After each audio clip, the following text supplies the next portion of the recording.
Hello, everybody, and welcome to our new conversation that we like to have with people, and it is called Shit Nobody Wants to Talk About. Today, I am with Shawnee Baker. Hi. Hi, everybody. And I'm Dr. Liz Lasky, and today you have one doctor and one nurse here to talk to you all about the stuff no one wants to talk about before you have a baby. So I am a PhD and a clinical social worker and a coach, and I do a lot of parent coaching and see a lot of people who are going through big life transitions.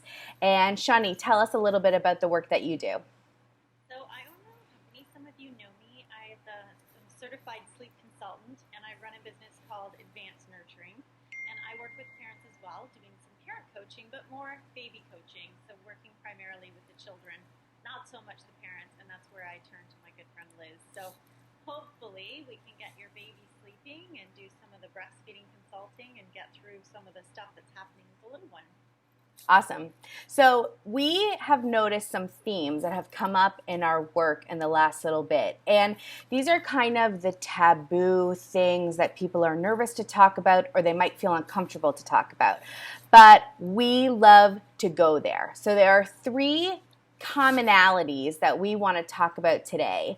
And we want to kind of bust through some myths and help you feel stronger and better and more comfortable in the position that you're in, especially if you're a new mom and this is your first time baby. So right off the top, the three things that we're going to talk about today is the idea of organizing, because we all know we love to get organized. The second is the idea of loss that sometimes we feel. And the third thing is our favorite high school topic, peer pressure. So, Shawnee, let's jump into organization. And let me tell you guys a little bit about how we came up with this topic. So, I was telling Shawnee before that I call them my sandbox friends. They're three friends that I've grown up with since we were little girls, and they all have young kids and or are pregnant. And everyone's always organizing and they're making the list and they have the Amazon list and they're always going through what's on your list and what are you going to get and what are you going to do and what's the snacks and where do I go and all of those things. And Shawnee and I were talking a little bit about what the organizing really means. What's underneath that organizing? So Shawnee, tell us what we came up with. Well, we were talking about the organizing, and sometimes it can be kind of a mask to hide your true emotions of sort of anxiety and stress over this baby who's coming into your life and the change in roles. Sometimes it's hard for parents to accept that they're changing into a new role of giving up some of the things that they want to do, which is maybe going out for lunch when they like, going out after work with the girls, and having some of that freedom and still being very excited to bring this new baby in and take on your new role as a mother. Mm-hmm. And so we talked a little bit about that and wonder if there's any overlap into some of those emotions. Yeah. And I know for myself, even when I'm dealing with something not as big as having a baby, we can even take something like the Sunday night blues that we all get before we jump into work the next day. We sometimes get that little anxiety feeling. So what do we do to get organized? We plan our meals, we get our outfits ready, we know exactly what's going on during the week, where we need to be. And I see that happening a lot with people who are starting to think about having a baby and they start organizing the room and the schedule and all of those things. And I agree with you. Sometimes we organize because we want to be able to have control. But here is the problem. Sometimes when you have a baby, you don't have any control, right? That's right. Yep, exactly. Exactly the problem. Sorry, go ahead. Mom's coming to me for that, and that biggest control issue that everybody has is oversleep. So Yeah, tell us about that. to control how your baby sleeps and when your baby sleeps and managing those schedules. So a little bit goes into emotional wellness and making sure mom's looked after before we even tackle sleep, something that we just have such a hard time accepting, that lack of control and not being able to sleep when you want to sleep. And that's where I will refer off to Dr. Lasky so that she can help moms to get that good foundation, the emotional wellness, start looking after themselves, and be prepared for this. But you know what I'm thinking of right now? There is an element of truth to get organized, right? Absolutely, absolutely. It's great to get organized, and on top of that, when you're in the prenatal period, it's kind of helpful when moms can plan ahead for what those sleep curves are going to look like, um, and laying the foundation, which we call sleep shaping. And so you're preparing this new baby who you need to spend lots of time doing great attachment um, experiences with, and having demand feeds and doing breastfeeding, and your whole focus is on emotion and bonding. You can still be prepping for when you need that baby to sleep independently. And so doing some of that foundation up front is also a good part of that planning and organization that you have, for sure. Mm-hmm. And when we think about things like getting organized for sleeping, do you think people should start thinking about that before they have the baby? Or is that something that you just can't plan for? Well, some things you can't plan for, and you're right. A lot of moms have a great plan and it just gets thrown out the window. But having said that, I think it's really great when I get these moms who are more proactive and they're trying to prevent having sleep issues down the road. And so knowing what to expect, expectations go a long way. So you realize that not every baby is born with the same temperament, and just because your friend's baby is sleeping at 3 months of age doesn't mean that yours will. And knowing exactly what those sleep foundations are, those opportunities for sleep, the wake windows, feeding schedules, and sort of having a guideline before you even get started is a great way to be prepared. Yeah, that's a really good point. Yeah, and when I think about being organized and what I've seen, it makes so much sense to me that people want to have control over something they know they could potentially have no control over. So the lists make sense. The Amazon list makes sense. The double checking with your buddy to see, is this a good idea or not? Or is this a good onesie? Or what kind of bottles do I need? So it makes a lot of sense to me. And for me, I often say, do what works until it doesn't work anymore. If those lists are working for you, then make 1,000 lists. The problem is, and I know we've both seen this a lot, Shawnee, the problem is when that anxiety takes over and you become obsessive and you become so worried about making sure that this is a perfect experience. And part of the beauty is just sort of surrendering to this may not go as planned. And that could go from even, your birthing plan all the way to this boppy might not work, right? So it could be a small detail. So in a way, surrendering to that and being open to, I'm going to do the best that I can, and also keep an open mind that we might have to change course at some point, because we see people changing course all the time. For sure. And that's where you come in, doing that great family roadmap for people and helping them figure out what their parenting philosophies are. And so they have a better idea of how to manage those, twists and turns along the way that the baby's going to throw at them. No doubt. And anxiety is such an underlying issue with sleep. People don't realize how much their baby is actually in sync with their emotion. And so part of the emotional wellness that we do with the sleep training program is really looking at the whole family from a holistic point of view so that we have balance. And we need parents to be less stressed, get over the anxiety, and not be going into the nursery or bedtime feeling that pressure that they have to get their baby to sleep, because that for sure will I don't want to interrupt you. If you could silence that beep, that would be awesome. So we don't want to hurt anybody's ears that were listening. We got you guys. We apologize for that.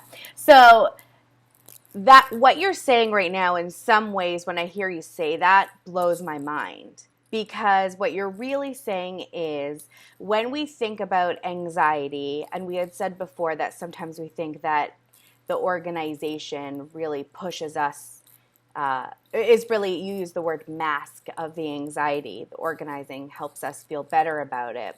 What you're really saying is that the mental state of the parent sets the stage for the wellness of the baby. And so many people disagree with you. So many people agree with you. So many people could be hearing this for the first time and saying, what is she talking about? No one ever says that. And this is why Shawnee and I like to have these kinds of conversations, because we like to, take a stand and also talk about shit no one else wants to talk about. And we've seen time and time again, and also in social and human behavior research, we see it over and over again, the correlation between a feeling and the function of the person. Right? So exactly like you're saying that for example, if a mom is calm and they're putting down the baby, then the baby has a greater chance of having a better sleep and feeling more cared for and more well-rounded. Absolutely. Babies who are nice and calm and relaxed when they're sleeping, they're mirroring mom's emotions. And if mom feels anxious, the baby feels anxious and doesn't settle. Mm-hmm. And by the way, we don't want this conversation to inspire any more anxiety, right? Because some anxiety is totally normal when you have a baby. If you have a newborn baby, it's your first baby, and you've never held a newborn before, if you're not anxious, then something's up. You should be anxious, right? This is a big thing. It's a big transition, and it is very anxiety provoking. So now that we're going into talking about feelings, let's go to our second topic, which is totally feelings based. And we're talking about the idea of loss. And also a bit of a taboo topic when we talk about having a baby, because having a baby is really something new and it's a huge gain. So tell us a little bit about what you see in terms of loss. Well, in my experience, I encounter a lot of parents when they're at their wit's end. They're really burned out when they come to me, and they're looking for some advice on how to get their babies to sleep, how to juggle those feeds, what all this information is that's been coming at them for months. Mm-hmm. And they're just bombarded with advice and so much conflicting information from one site to another, one article to the next. And by the time they get to me, I realize that underneath of it all, they miss the old self.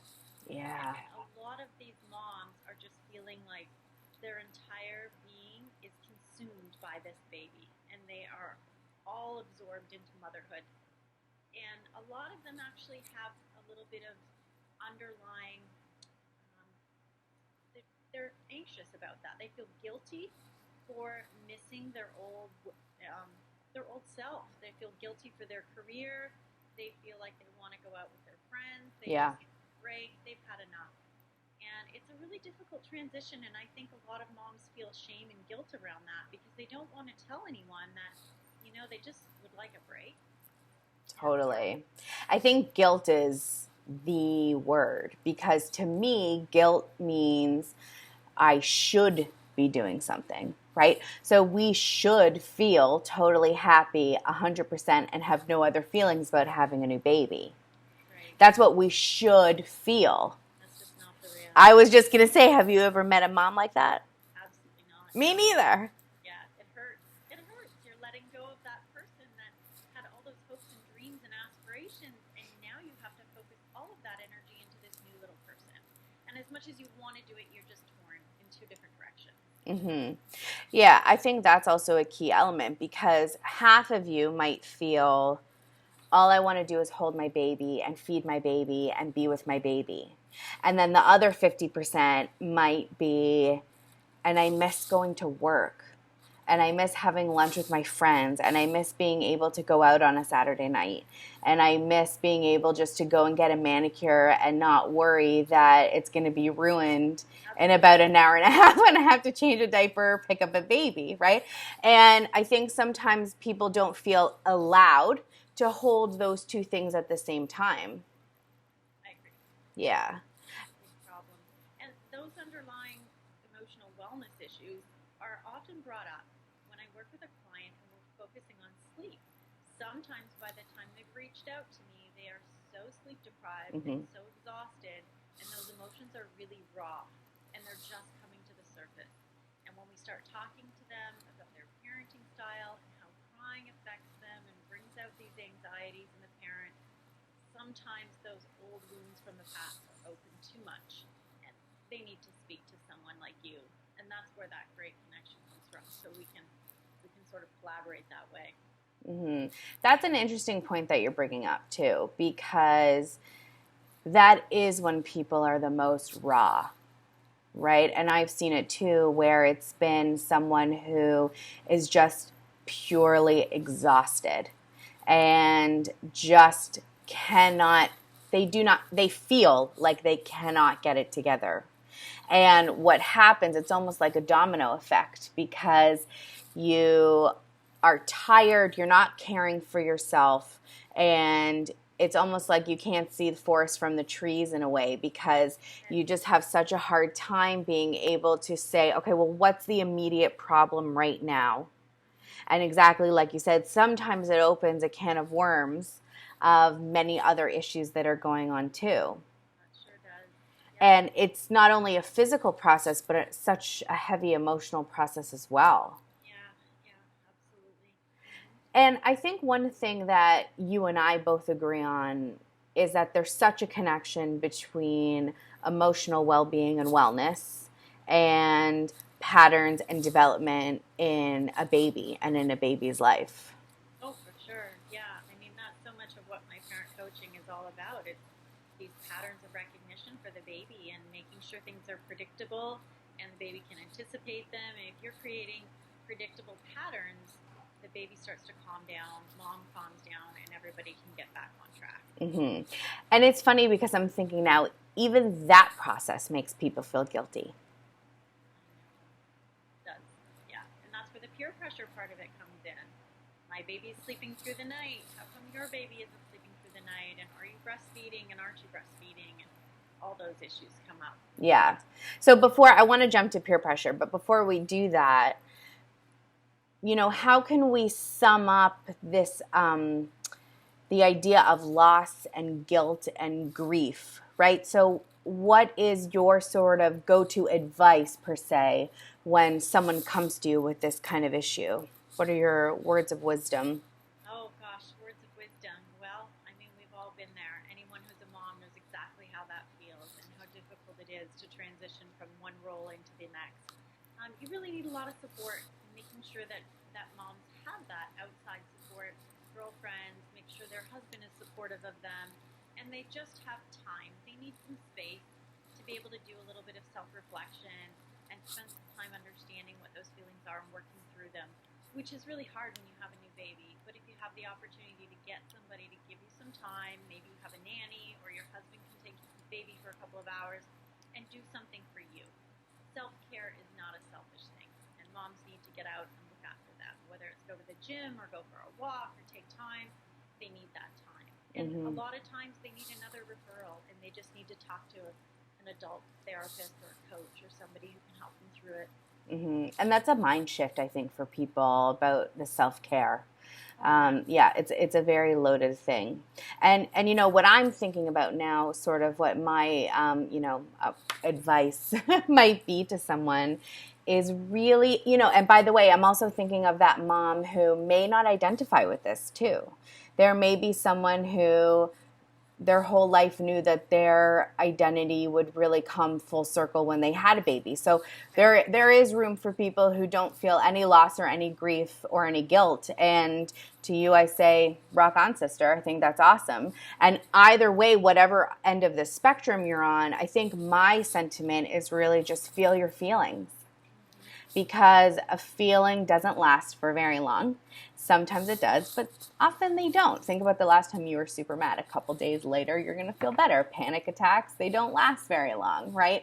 So feelings do come and go. And I think such an important piece of this process is to really acknowledge your feeling. And when we don't acknowledge our feelings and we kind of brush them under the rug, stuff builds up.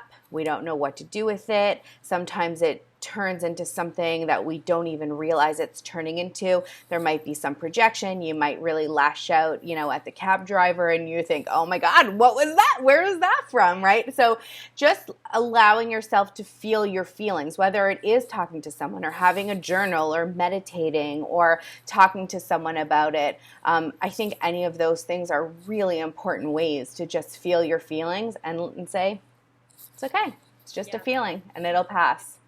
Great advice for moms, for sure. Okay, let's jump into our favorite topic, peer pressure. And this peer pressure could be its own 6-week video series, especially when we talk about having a baby, right? I mean, these are things that we see all the time, this element of keeping up with the Joneses, of making sure that you also have the happiest baby on the block, to make sure that you are just, keeping up with everyone else, right? This peer pressure. So the first thing I want to jump into is advice. This is sort of like a subtopic under peer pressure. So tell us a little bit about your son. Oh, my son, yes. So my middle guy, Tristan, he was labeled as a high-needs baby. And anybody out there who has a spirited or high-needs baby will know exactly what that's all about. So I had a lot of difficulty with my middle guy. He didn't, he didn't fit the bill. And I had all kinds of advice from everyone. I had therapists and counselors and pediatricians and other moms and anybody you could think of telling me how to get this child to sleep and how to teach him how to behave and how to deal with his crying, and nothing worked. Nothing would work. So we went through this, and I learned the hard way, which is what got me into this. I thought there's got to be a better way. Fortunately, in the last several years, there have been a lot of advancements and a lot of studies done on high-needs children. But when you're getting all that different advice, it's any wonder parents are confused from one article to the next. Which way do you go? And, understanding that temperament plays a huge role in all of this. And so if you have a very challenging child, you're just not going to fit into that category. You're not going to have that typical reaction from, 80% of the population. And you need to be prepared for that. Yeah, I think temperament is certainly part of the equation. And also I think values plays a huge part. Yeah, values for parents, for sure it does, yeah. Because you might have a parent who, I'm thinking of, for example, co-sleeping, or I'm thinking of family bed, right? So there are some people who have very strong opinions about family bed on either side. Some may be totally against it, and some may really want that as a value for their family. And I can understand both sides, and I can also appreciate the new mom who's having a conversation with someone who is trying to convince her to have a family bed. Yeah, and a lot of those moms come to me and they say, can you just make sense of all this? So, it's really helping them to find out what is their parenting philosophy and what is their background. Because a lot of parents haven't given that any thought, and they're not sure if they fall on the attachment parenting spectrum, or if they're more in the respectful parenting, or are they more authoritative? Where do they land on that spectrum of parenting philosophies? And there's just so many out there. And finding the balance that works for their family. It doesn't have to be black and white. Yes, it does not have to be black and white. And by the way, if anyone wants to learn more about those parenting styles, certainly reach out to Shawnee, and she'd be happy to go through them with you. And I think what you're saying about it's not black and white is paramount, because I always get people who call me, even when I offer a free chemistry session, which I usually do to make sure we're a good match and we like each other. I would say 99% of the time, I have someone ask me, is this okay? Am I doing this right? Am I wrong? What can I do to make this right? And the truth is, we wish we had the magic answer, because not only would that help everyone, but we would also be gabillionaires because we would have the number one answer. But we don't, because there isn't a magic pill or a magic wand or a formula that can really give you everything. It's such a personal thing to come up with what your parenting style is and how you want to run your home and how you want to run your family. And it makes me think about this idea of personal integrity, right? And I know we've all had these experience of it. I can even think, since we're talking about peer pressure, I'll give a high school example. even if we think back to high school and we knew there was a whole bunch of kids who were going behind the school to smoke and you had never smoked before, and they said, come on, Liz, just do it. Come and join us. And, I perhaps had a weak boundary and I would have said something like, oh, okay, I will, even though I didn't feel right, but I did it anyway. And it would have been out of integrity for me. And if I had a strong boundary and I felt like something was really in integrity for me and my 15-year-old self would have been very, nope, I'm not doing it. I'm going to walk away, right? And that's almost a silly example in comparison to what we're talking about here. But I think that, this is a learning curve too. And to really think about, well, how do I feel about certain situations? For example, about sleep or about feeding, breastfeeding versus bottle feeding versus mixed feeding, right? Even that is a huge issue that everybody talks about. And how do you really find out what is in integrity for you? How do you find that magic solution?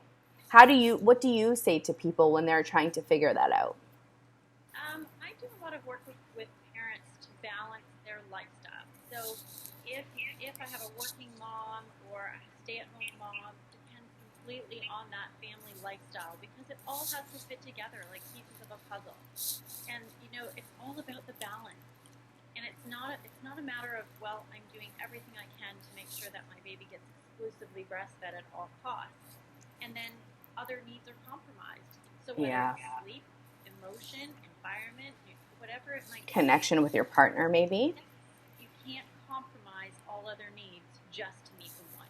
And that's why I talk about balance. And you really do have to decide, okay, if maybe compromising and doing some formula feeds is going to give us better sleep or is going to, and I'm not suggesting that it does because I'm absolutely pro breastfeeding. And certainly you can breastfeed and sleep train and do night feeds and all of that good stuff. But there's compromise, and if mom's up pumping or if she's up feeding and that's taking away from her career and she's feeling burned out, you're just not going to have that balance, and it has to fit together. Mm-hmm. When I think about this peer pressure thing, I also think about, that annoying coworker that we all have, that when you walk into the office and they say, how was your weekend? And they actually don't really care how your weekend was. They just want to tell you how their weekend was. And that makes me think of these people who, when they say, oh, well, how's your baby sleeping? And they're not really that interested in your baby. They just really want to have their own soapbox to talk about themselves. And of course, not everybody is like that. But it does remind me of that sometimes when someone's giving us advice, unsolicited advice, sometimes it's important to take a step back and think to yourself, I'm not sure if this is real advice or if they just want to keep talking. And of course it's annoying, and of course we want them to stop, but sometimes it's good to just create some distance there between you and whoever's talking to you and kind of pause and say, I'm not sure they're really talking to me.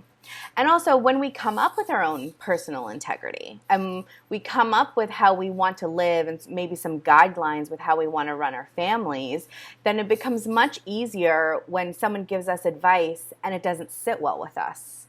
Because if I am 100% committed to family bed and someone comes up to me and tells me how terrible it was and my baby should be in a crib in a different room, well, if I feel great about a family bed, then I'm just going to say thank you so much for your feedback.